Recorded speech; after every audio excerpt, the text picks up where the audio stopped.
નમસ્કાર, હું યશ. એબીપી અસ્મિતા પર આપનું સ્વાગત છે. આપ જોઈ રહ્યા છો અમારો વિશેષ કાર્યક્રમ અસ્મિતા સંવાદ. અસ્મિતા સંવાદમાં આજે અમારી સાથે ખાસ ગેસ્ટ ઉપસ્થિત છે, ખાસ મહેમાન છે કે જેઓ ગુજરાતથી રાજ્યસભાના સાંસદ છે અને જેઓ અલગ અલગ ખાતા સંભાળે છે, પરંતુ મુખ્ય ખાતું કહી શકાય ગુજરાતને લગતું તેવું છે શિપિંગ. જી હા, મનસુખ માંડવિયા અમારી સાથે છે, તેમની સાથે વાત કરીશું. મનસુખભાઈ, સૌથી પહેલા એબીપી અસ્મિતા પર આપનું સ્વાગત છે. મનસુખભાઈ, તમે 3 અલગ અલગ ખાતા સંભાળો છો, પણ મુખ્ય ખાતું ગુજરાતને લગતું હોય તેવું શિપિંગ છે. ગુજરાતમાં ઘણા બધા બંદરો છે, શિપ બ્રેકિંગ યાર્ડ્સ છે, તો કઈ દિશામાં તમારું ખાતું હાલમાં વિચારી રહ્યું છે? શું વિકાસની જરૂર છે?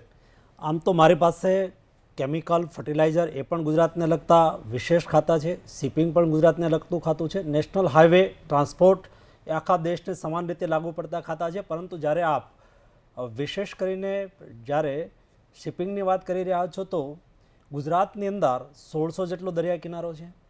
ગુજરાતમાં 44 જેટલા માઇનોર પોર્ટ છે, એક મેજર પોર્ટ છે. 1 લાખ મિલિયન ટનનું કાર્ગો હેન્ડલિંગ થયું હોય એવું હિન્દુસ્તાનનું સૌથી મોટું એ કંડલા પોર્ટ આપણી પાસે છે. આ ઉપરાંત 4 આપણા પ્રાઇવેટ પણ પોર્ટ છે. એવું કરીને ગુજરાતનો દરિયાઈ કિનારો એ સારો ડ્રાફ્ટ ધરાવે છે, સારું ભૌગોલિક સ્થાન ધરાવે છે. એ દ્રષ્ટિએ ગુજરાતનું મહત્વ શિપિંગની દ્રષ્ટિએ ખૂબ જ અગત્યનું રહ્યું છે. હાલમાં જ ઉરીમાં જે આતંકવાદી હુમલો થયો, 1600 કિલોમીટર લાંબો જે દરિયાકાંઠો છે, સૌથી વધારે સુરક્ષા વ્યવસ્થા ત્યાં જાળવવી જરૂરી બની જાય. બહુ મહત્વનો વિષય છે, કારણ કે સિક્યુરિટી પર્પઝ ઓફ વ્યૂથી હંમેશા નરેન્દ્રભાઈના નેતૃત્વવાળી અમારી સરકાર એમાં હંમેશા સજાગ રહે છે. અને એટલા માટે તમે જોયું હશે, વાજપેયીજી દેશના પ્રધાનમંત્રી હતા ત્યારે આપણે ભારત અને પાકિસ્તાનની બોર્ડરે તાર ફેન્સિંગની શરૂઆત કરી હતી અને તાર ફેન્સિંગ મોટાભાગે પૂરી થઈ ગઈ છે. ત્યાર પછીનો ઘટનાક્રમ બન્યો અને મુંબઈની અંદર જે રીતે હુમલો થયો ત્યાર પછી સમુદ્ર સીમા અને એની સુરક્ષા એના માટે પણ ખૂબ મહત્ત્વ વધી ગયું છે. ત્યારે ગુજરાતના 1600 કિલોમીટરના દરિયા કિનારે જે પોર્ટ આવેલા છે ત્યાં સિક્યુરિટીની પણ આપણે વ્યવસ્થા રાખીએ છીએ. મેજર પોર્ટ છે, ત્યાં CSIની સિક્યુરિટી છે. એ ઉપરાંત દરેક પોર્ટ પર કોસ્ટગાર્ડના પણ વ્યવસ્થા હોય છે, જેનાથી પણ બાજ નજર રહેતી હોય છે. અને IB દ્વારા પણ વિશેષ સર્વેલન્સ વ્યવસ્થા ઊભી કરી અને સમગ્ર દરિયા કિનારાની કોસ્ટલ સુરક્ષાને સુનિશ્ચિત કરવામાં આવેલી છે. મનસુખભાઈ, અત્યાર સુધીમાં જે સૌથી મોટો પડકાર મોદી સરકાર સામે જે આવ્યો છે, આ પઠાનકોટની ઘટના થઈ, આના પછી આ ઉરીની ઘટના હાલમાં થઈ છે. મોદીની પર્સનલ ઇમેજ એક બહુ સ્ટ્રોંગ લીડરના છે અને 2014ની જ્યારે ચૂંટણી ચાલતી હતી તે વખત બાર આ વાત કહેતા પણ હતા. લાગે છે કે લોકોની એક્સપેક્ટેશન બહુ વધારે છે, ખાસ તौर પર જ્યારે ઉરીની ઘટના થઈ છે, કે એક પાકિસ્તાનને જબડાતોડ જવાબ આપવું જોઈએ.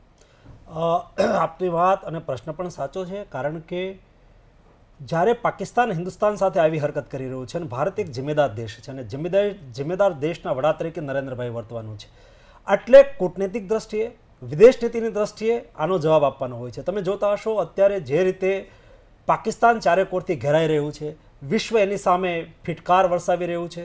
કૂટનૈતિક દ્રષ્ટિએ હિન્દુસ્તાન ચાબહાર બંદર મારા શિપિંગમાં આવે છે, મને ખ્યાલ છે. જે રીતે માત્ર બલુચિસ્તાનથી 30 કિલોમીટરના અંતે જેમ ગ્વાદર બંદર એ વિકસાવી રહ્યા છે, એમ આપણે ચાબહાર બંદરના 2 જેટી તો આપણે ઊભી કરી દીધી છે, બીજી પણ 2 જેટી આપણે આગામી દિવસોની અંદર ઊભી કરી રહ્યા છે.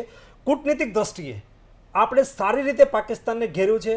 અને તમે અહેસાસ કરતા હશો, ફિલિંગ કરતા હશો, નાવ એન્ડ ટુડે અત્યારે પાકિસ્તાનની અંદર જે રીતે એની મિલિટરીને હાઈ એલર્ટના ઓર્ડર આપવામાં આવ્યા છે, જે રીતે અંદર ધમાસાણ મચી ચૂક્યું છે, એ બતાવે છે કે એમને સ્પષ્ટ સંકેત મળી ગયો છે કે કંઈક ને કંઈક હિન્દુસ્તાનની મિલિટરી અમને છોડવાની નથી. પદ્ધતિ અને સમય, હિન્દુસ્તાનના મિલિટરીના વડાએ બહુ સારું કહ્યું છે કે હવે વારો અમારો છે, સમય અને સ્થળ અમે નક્કી કરીશું. એ રીતે નરેન્દ્રભાઈના નેતૃત્વવાળી આ સરકાર એની સ્ટ્રોંગ ઇમેજ અનુસાર પણ કૂટનૈતિક દ્રષ્ટિએ, વ્યૂહાત્મક દ્રષ્ટિએ પાકિસ્તાનને ચોક્કસ રીતે ઘેરશે અને પાકિસ્તાને એનો જવાબ દેવો પડશે. ભારતીય સેના તરફથી સર્જિકલ સ્ટ્રાઇકની પોસિબિલિટી ખરી, જેની ડિમાન્ડ બહુ આવે છે કે કંઈ થવું જોઈએ?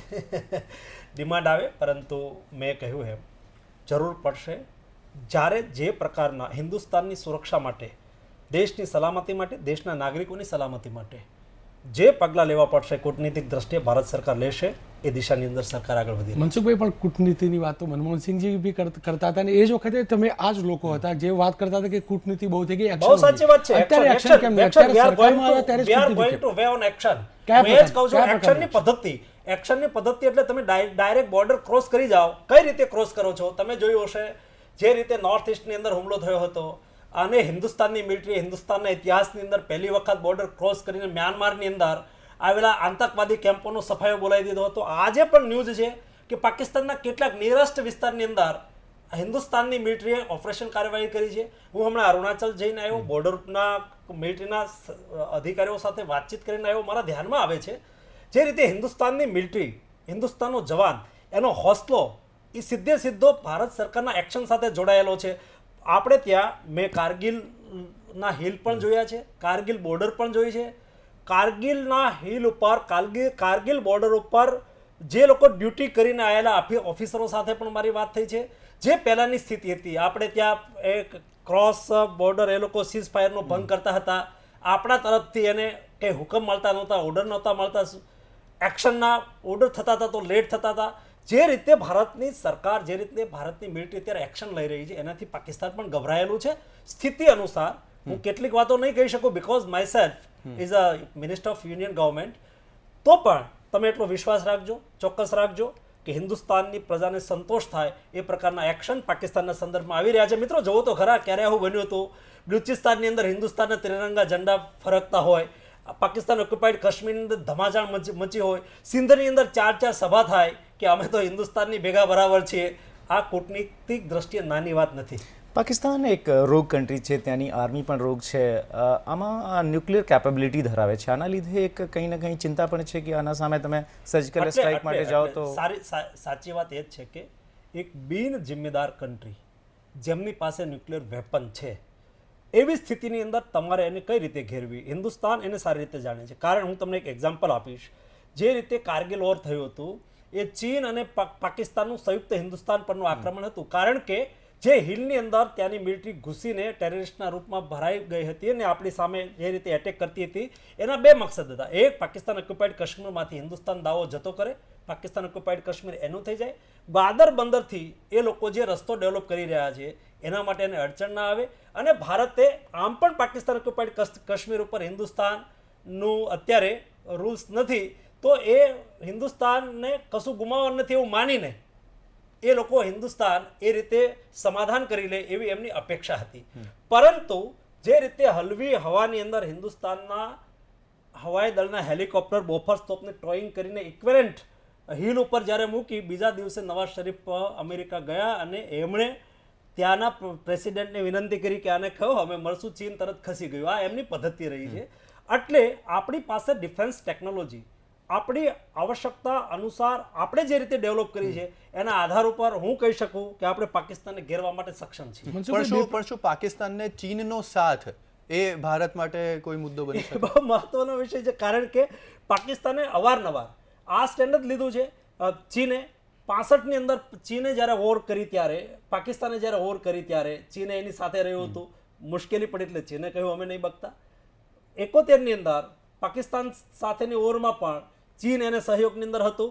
જેવો આપણે સફળ રહ્યા એટલે તરત જ ચીને કહ્યું અમે નહીં બકતા. એ જ રીતે આ વખતની સ્થિતિમાં પણ એવું થવાનું છે. જ્યારે કટોકટીનો સમય આવશે ત્યારે હિન્દુસ્તાનની શક્તિને બધા લોકો હવે જાણે છે.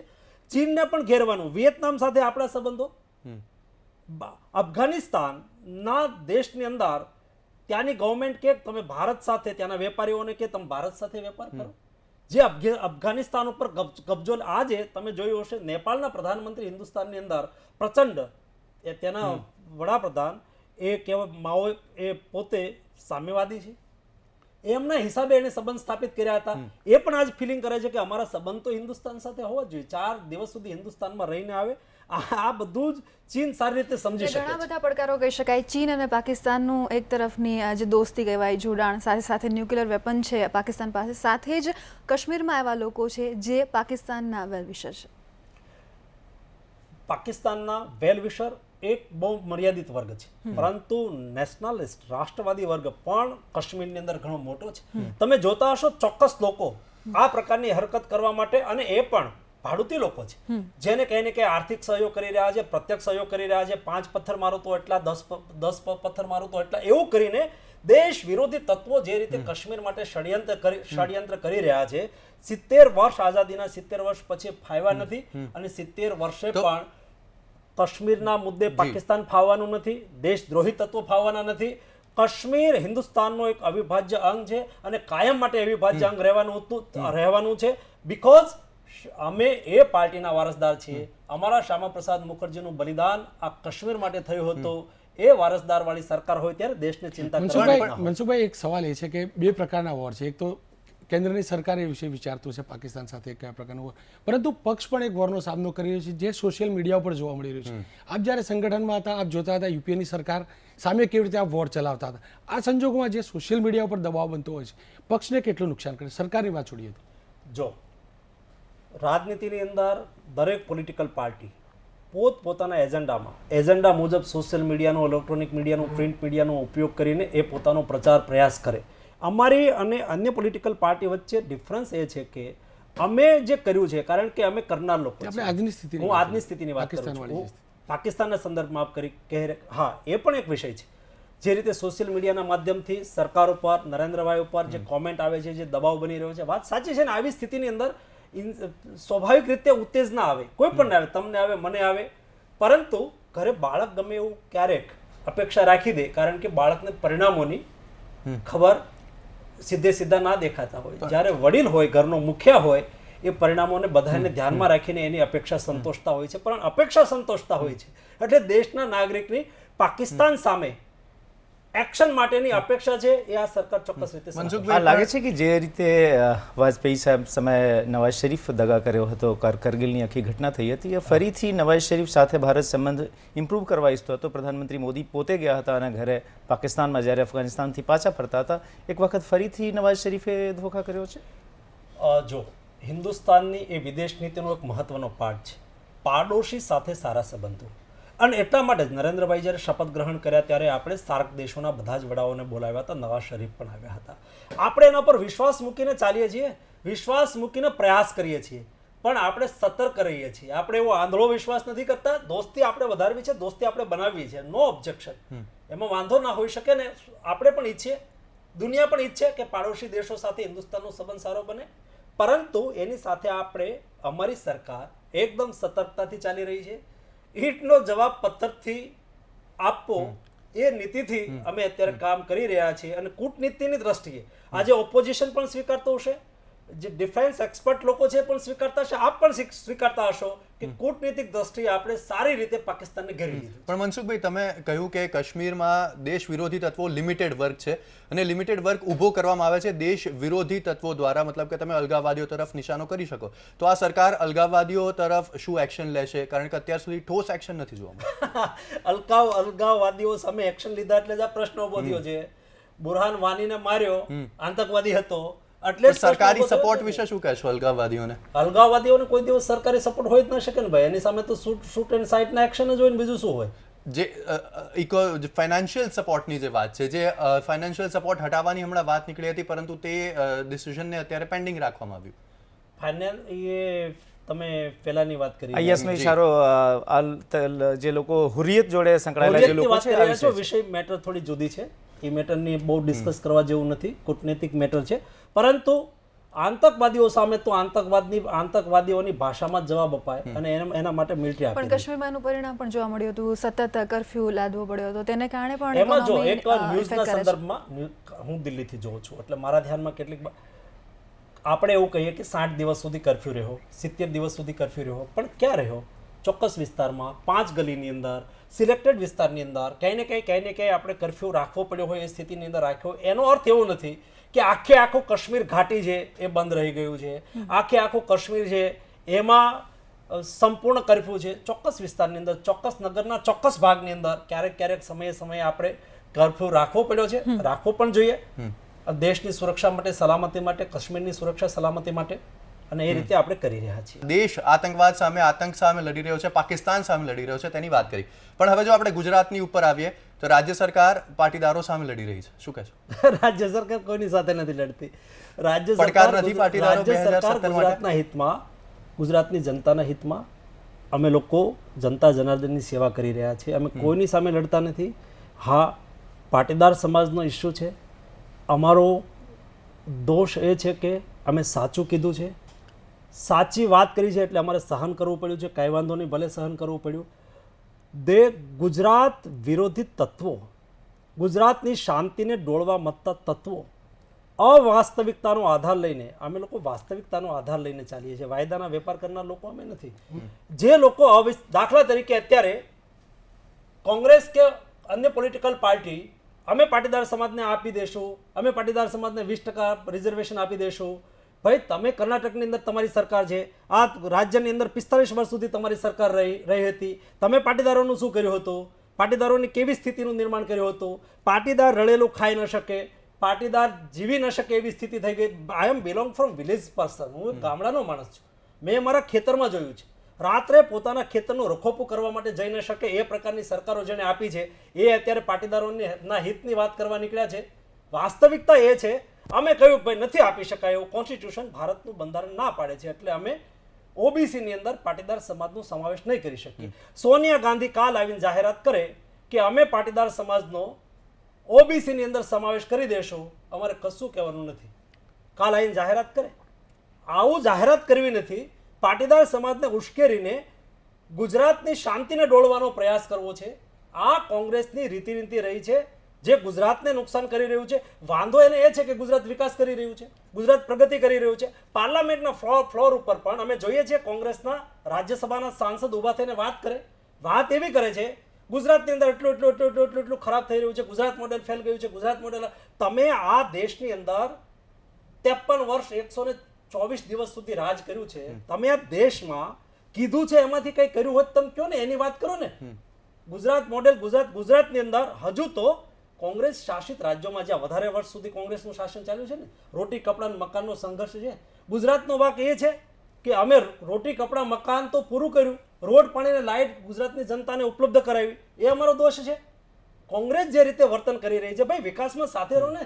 તમારે અમને ભાંડો, અમારા સંદર્ભમાં કંઈ કેવું હોય તો કયો, પણ ગુજરાતના હિતનું નુકસાન થાય એ પ્રકારની રાજનીતિ કોંગ્રેસ કરી રહી છે, એ ઠીક નથી. હાર્દિક પટેલ વિશે શું કહેશો? આ રાષ્ટ્ર વિરોધી છે, સમાજ વિરોધી છે, દેશ વિરોધી છે, શું છે? મારે એના માટે કશું જ નથી કહેવું. હું પાટીદાર સમાજને એ સંદેશો કાયમ પહેલાં પણ કહેતો હતો, આજે પણ કહું છું કે માંગણી હોઈ શકે, કોઈ પણની માંગણી. ડેમોક્રેસીની અંદર માંગણી કરવાની, રજૂઆત કરવાનો દરેક સમાજનો, વ્યક્તિનો, વ્યવસાયિક વર્ગનો આબાદિત અધિકાર છે. એ પ્લેટફોર્મ ઉપર થઈને વાતચીત કરીને થઈને જે થઈ શકે છે. બીજું, પાટીદાર સમાજમાં પણ દરેક સમાજની અંદર એક ગરીબ વર્ગ છે. પાટીદાર સમાજમાં પણ કોઈ એક ગરીબ વર્ગ છે, એને સંતુષ્ટ થાય એના માટે અમે યુવા સ્વાવલંબન યોજના અમલમાં મૂકી. 1,01,000 કરોડના પેકેજ તો ના કહી શકાય, પણ યોજનાના માધ્યમથી તમે જોતા હશો 64,000 વિદ્યાર્થીઓને એનો સીધો પ્રત્યક્ષ લાભ મળ્યો. અમે 10% આર્થિક અનામત જાહેર કરી. આજે સુપ્રીમ કોર્ટ સામે અમે લડી રહ્યા છીએ. કેટલાય ગરીબ વિદ્યાર્થીઓને, નાના મધ્યમ વર્ગના વિદ્યાર્થીઓને એનાથી એડમિશન મળી ગયા. એક સમાજમાંથી માંગ ઉઠી અને એ માંગને પરિપૂર્ણ કરવા માટે જે કાંઈ અમારાથી થઈ શક્યું એ અમે કરવાનો પ્રમાણિકતાથી પ્રયાસ કર્યો છે. મનસુખભાઈ, છેલ્લા 2 મહિનાની વાત કરીએ તો 2 મોટા પરિવર્તન આવ્યા નેતૃત્વના, મુખ્યમંત્રીના, પ્રદેશ અધ્યક્ષના. એ પરિવર્તન બાદ પાટીદારોનું ભાજપ તરફનું જે વલણ હતું એમાં શું ફરક આપને નજર આવ્યો? જો હું નવા અધ્યક્ષ બનાવ્યા પછી ખાસ કરીને હું સ્પષ્ટ માનું છું, ગુજરાતની અંદર નેતૃત્વ પરિવર્તન થયું. વિજયભાઈના નેતૃત્વમાં ફરીને સરકારની રચના થઈ. ભારતીય જનતા પાર્ટીના અધ્યક્ષ તરીકે વિજયભાઈ મુખ્યમંત્રી બન્યા, જગ્યા ખાલી થઈ. તો એક યુવાન અને ઘડાયેલા કાર્યકર્તા તરીકે, પાટીદાર સમાજના ઘડાયેલા કાર્યકર્તા તરીકે ભારતીય જનતા પાર્ટી એમને પ્રદેશ અધ્યક્ષ બનાવ્યા. બંને ખૂબ ઉત્સાહપૂર્વક રાજ્યની અંદર મહેનત કરી રહ્યા છે. સરકાર કક્ષાએ વિજયભાઈ મહેનત કરી રહ્યા છે, જીતુભાઈ એ સંગઠનાત્મક દ્રષ્ટિએ મહેનત કરી રહ્યા છે. આખી ટીમ તમે જોશો, આખી ટીમ સરકાર અને સંગઠન સરસ મજાના કોર્ડિનેશનના માધ્યમથી અમે લોકો આગળ. પાટીદારોનું વલણ બદલાય, હું એ પૂછવા માંગતો હતો. હું તમને પાટીદાર સમાજ, જો એ બહુ સમજવાનો ઇસ્યુ છે. પાટીદાર સમાજ, હું માનું છું, મારો સ્પષ્ટ મત છે, જ્યારે વોટિંગ કરવાનો સમય આવશે, પોતાની સલામતી, પોતાની શાંતિ, કારણ કે અત્યારે પાટીદાર સમાજ મોટાભાગે મહાજન બની ગયો છે. એક વર્ગ ધંધો વેપારની અંદર સારી રીતે સંકળાયો છે. કોણ એને ધંધાની સલામતી આપશે ભાઈ? કોણ એમને રોજગારની સલામતી આપશે? કોણ એની ખેતીની, દરેક પાટીદાર સમાજની ખેતી, એની માંગણી ચોક્કસ છે. પરંતુ જ્યારે પોલિટિકલ પાર્ટી તરીકે પસંદગી એમની કરવાની આવશે ત્યારે ભારતીય જનતા પાર્ટી જ પાટીદાર સમાજ માટે પણ પ્રાયોરિટીમાં હશે અને એટલા માટે જ અમે આગામી તમે હમણાં બાય ઇલેક્શન જોયું હશે, તાલાલા બાય ઇલેક્શનની અંદર હું 20-25 દિવસ ત્યાં હતો, મેં જોયું ત્યાં પાટીદાર સમાજનો 30,000 મત છે અને એ સીટ ક્યારેય ભારતીય જનતા પાર્ટીની નહોતી આવતી. પાટીદાર સમાજે મત આપ્યા એટલે ભારતીય જનતા પાર્ટીની સરકાર બની. એક મિનિટ, ભૂતકાળની અંદર પાટીદાર સમાજે મત આપ્યા હતા, ભારતીય જનતા પાર્ટીની સરકારો બનતી આવી છે. આગામી દિવસોની અંદર પણ પાટીદાર સમાજ મત આપશે, ભારતીય જનતા પાર્ટી જીતુભાઈ ઉપર દાવ જે ખેલ્યો એ સફળ રહ્યો. ભારતીય જનતા પાર્ટી સંગઠનની દ્રષ્ટિએ ઠીક છે, પાટીદાર સમાજના એક કાર્યકર્તા તરીકે અમે એમને પ્રદેશ પ્રમુખ બનાવ્યા છે, એટલે કે ભારતીય જનતા પાર્ટીએ પ્રદેશ પ્રમુખ બનાવ્યા છે. દાવ કરતા એ કાર્યકર્તાનું સિલેક્શન છે. યુવા મોરચાના પ્રમુખ હતા, આખા રાજ્યનો આનો સંપર્ક પ્રવાસ વગેરે હતો. એક કાર્યકર્તા તરીકે પાટીદાર કાર્યકર્તા છે, યુવાન છે, એ તરીકે અમે એની પસંદગી કરી છે અને અમે એમાં સફળ છીએ. ઉનાની ઘટના પછી રાજ્યમાં દલિત આંદોલન પણ શરૂ થયો. આ એક મોટો પડકાર છે 2017માં. જો ઉનાની ઘટના બની, આપે જોયું હશે જે રીતે અમારી સરકાર એક્શનમાં આવી, આ બધા જ મને એ વાતનું ઇન્ડિકેશન કરવાનું મન થાય છે કે પોલિટિકલ તમે બીજા ઘટનાને બીજા જગ્યાએ એનું પરિણામ લેવા માટે થઈને ગુજરાતની શાંતિ ડોળવા માટે કોમ્યુનિસ્ટો અહીંયા આવી ગયા, સમાજવાદીઓ અહીંયા આવી ગયા, કોંગ્રેસવાળા અહીંયા આવી ગયા, આવીને શું કરી ગયા? ઉશ્કેરી ગયા, ગુજરાતને બે ગાળ દેતા ગયા, ગુજરાત માટે સારું મોડું બોલતા ગયા. મારો પ્રશ્ન એ છે કે કોઈ દલિત ઉપર અત્યાચાર થાય એની તરફેણમાં અમે છીએ. અમારી પાર્ટીને અમારી સરકાર આને કોઈ દિવસ તરફદારી ના થઈ શકે, એની સામે એક્શન લીધા છે, એની સામે કડકમાં કડક એક્શન લેવાય એ પ્રકારની ઇન્ક્વાયરી ઊભી કરી છે. તરતો તરત બધા લોકોની ધરપકડ કરી છે. રાજ્યના મુખ્યમંત્રીથી માંડીને બધા જ લોકો, મંત્રીમંડળના સભ્યો એમની સહાનુભૂતિ વ્યક્ત કરવા માટે ગયા છે. આજે પણ મને એમના પ્રત્યે સહાનુભૂતિ હોય, આખા સમાજને હોવી જોઈએ. આવું નિંદનીય કૃત્યની અમે સરાહના કરતા હોય, તમે અમારા ઉપર તૂટી પડો તો બરાબર છે, અમે પણ વિરોધ કરીએ છીએ. સવાલ ત્યાં છે, આવી જ ઘટના કર્ણાટકની અંદર બને છે અને એક ઓફિસર, IAS ઓફિસર દલિત છે અને પોતે લખે છે કે ગૃહમંત્રીએ મને આવું પ્રેશર કર્યું, એવી સુસાઇડ નોટની અંદર લખીને જાય છે. ત્યાં તો કોઈ આટો મારી આવો. તમે દેશની અંદર અન્ય જગ્યાએ બનતી, ઓડિશાની અંદર ઘટના બને છે, ત્યાં તો કોઈ આટો મારી આવો. ગુજરાતની શાંતિને ડોળવી એ વિપક્ષોનો જ્યારે એક સ્વભાવ બની ગયો છે, એને એક પદ્ધતિ તરીકે સ્વીકારી લીધું છે, ત્યારે મારી ગુજરાતની જનતાની જવાબદારી છે કે એને જવાબ. મનસુખભાઈ, છેલ્લો સવાલ, 2017ની કેવી તૈયારી અને નેતા કોણ? 2017 ભારતીય જનતા પાર્ટી કાયમ માટે હંમેશા ચૂંટણીની તૈયારીના મોડમાં જ હોય ચહેરો છે. કોણ? ચૂંટણી ગમે ત્યારે આવે, ગઈકાલે હોય, આજે હોય કે આવતીકાલે, ભારતીય જનતા પાર્ટી ચૂંટણી લડવા માટે તૈયાર છે. અમારો ચહેરો, અમારું નેતૃત્વ છે. આગામી ચૂંટણી વિજયભાઈ રૂપાણી અને જીતુભાઈ વાઘાણીના નેતૃત્વમાં જ લડાવવાની છે અને એ ચૂંટણી અમે જીતીશું. અને 2017ની અંદર જેમ ગઈ વખતે બધા જ મીડિયા, બધા જ લોકો કહેતા હતા ભાજપની સરકાર નહીં બને, આવું આંદોલન ચાલી રહ્યું છે, આવું આંદોલન ચાલી રહ્યું છે, અને અમે સરકાર બનાવી. કારણ કે અમે વાસ્તવિકતાનો આધાર લઈને ચાલીએ છીએ. જનતા જનાર્દનની સેવા એ અમારો વિશ્વાસ છે. વિશ્વાસના આધાર ઉપર અમે કહી શકીએ કે અમે ચોક્કસ રીતે કેમ્પેન માટે PM મોદી ઉપર કેટલી પાર્ટી ડિપેન્ડન્ટ રહેશે 2017? નરેન્દ્રભાઈ દેશના પ્રધાનમંત્રી છે, એક એવું વ્યક્તિત્વ છે અને વળી ગુજરાતના 13 વર્ષ સુધી રાજ્યના મુખ્યમંત્રી પણ રહ્યા છે. સ્વાભાવિક રીતે અમને મદદ કરે. આખા દેશની અંદર પણ એમનો એક દેશના પ્રધાનમંત્રી તરીકે પ્રવાસ હોય છે, એમ ગુજરાતમાં પણ ચોક્કસ રીતે અમને મદદ કરશે. જરૂરથી મનસુખભાઈ, આભાર આપનો ABP અસ્મિતા સાથે વાતચીત કરવા બદલ. તો આ હતા મનસુખ માંડવિયા કે જેઓ કેન્દ્રીય રાજ્યમંત્રી છે અને તેમણે કહ્યું કે ઉરી હુમલા પર જડબે સલાક જવાબ આપવામાં આવશે, જડબાતોડ જવાબ આપવામાં આવશે પાકિસ્તાનને. અને 2017ની વિધાનસભાની ચૂંટણી વિજયભાઈ રૂપાણી અને જીતુ વાઘાણીના નેતૃત્વમાં જ લડવામાં આવશે. આ સાથે જ અસ્મિતા સંવાદમાં હાલ માત્ર આટલું જ. વધુ સમાચારો માટે આપ જોતા રહો ABP અસ્મિતા.